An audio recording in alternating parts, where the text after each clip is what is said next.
Hai semuanya, gimana kabar kalian? Semoga selalu dalam keadaan baik. Jadi balik lagi di Andre Griston Channel. Di video kali ini kita akan bahas soal token Perpetual Protocol. Ini di request oleh Rizky Syahputra.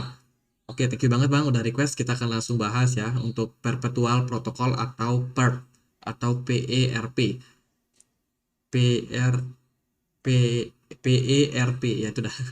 Kalau kita lihat dari harganya sekarang ada di kisaran Rp6.000 ya teman-teman. Perpetual Protocol itu sedikit mengalami koreksi. Jadi ini project apa? Ini adalah project layanan Decentralized Exchange atau DEX yang berada di jaringan blockchain dari Ethereum dan juga XDAI.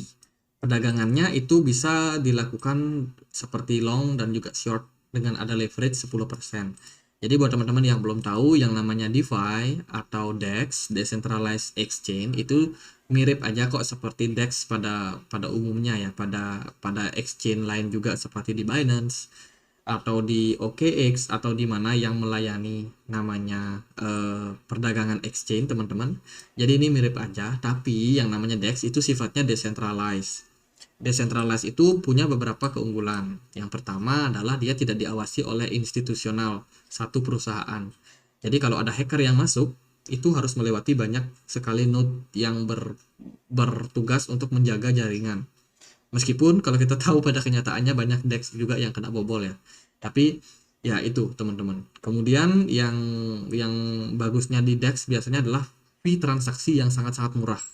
Kalau teman-teman misalkan trading di exchange centralized biasanya kan fee-nya ada 0,1% ya.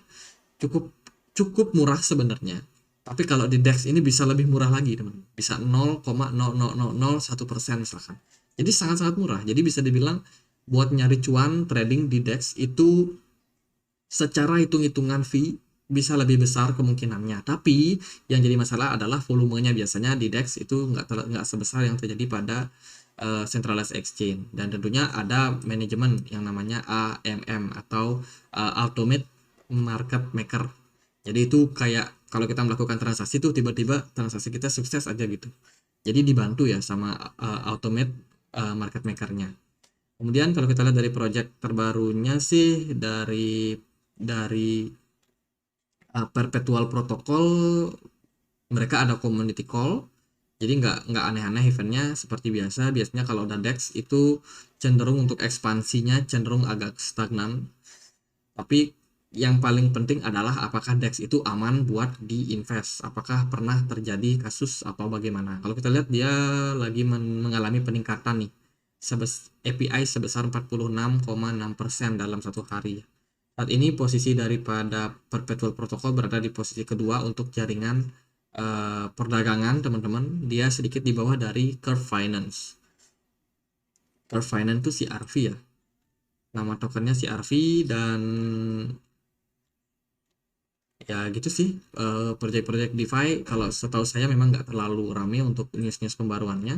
Cuma kita bisa lihat dia dari segi kepercayaan investor terhadap holder.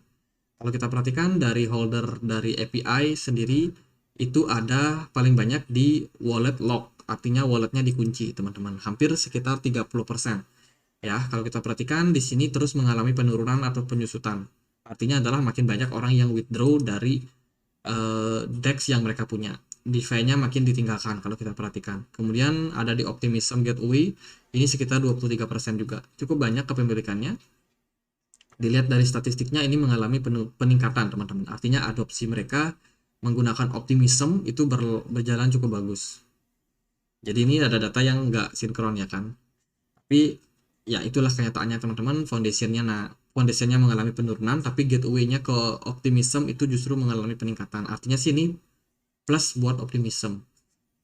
Kemudian kalau kita lihat dari wallet Binance, ini wallet retail ya teman-teman, terjadi peningkatan juga untuk token PERP atau Perpetual Protocol.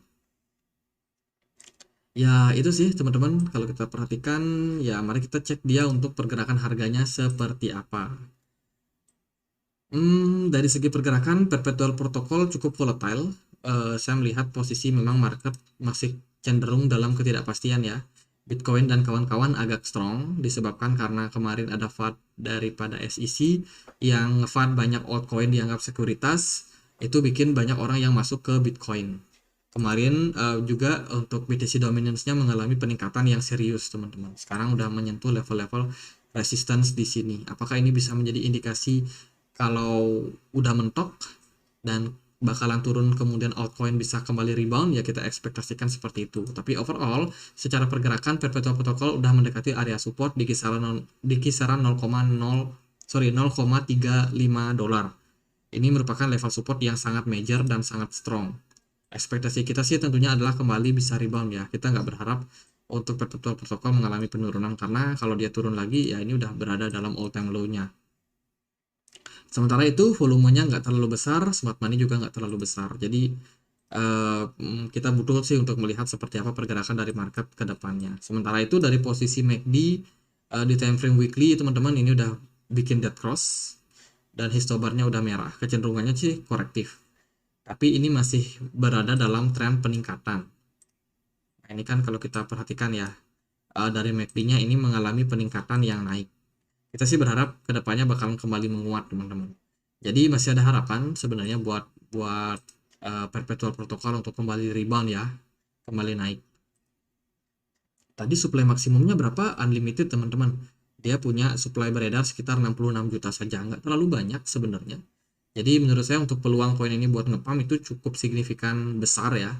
Cuman tergantung sekarang apakah ada nggak yang mau ngepam gitu loh. Karena kan dari sentimen sendiri mereka nggak terlalu banyak nih, teman-teman.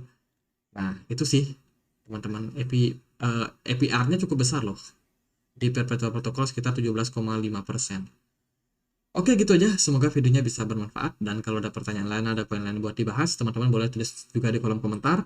Kita juga punya komunitas diskusi di Telegram, buat yang punya Telegram mau join boleh cek link di kolom deskripsi. Itu aja akhir kata saya, Andri, makasih.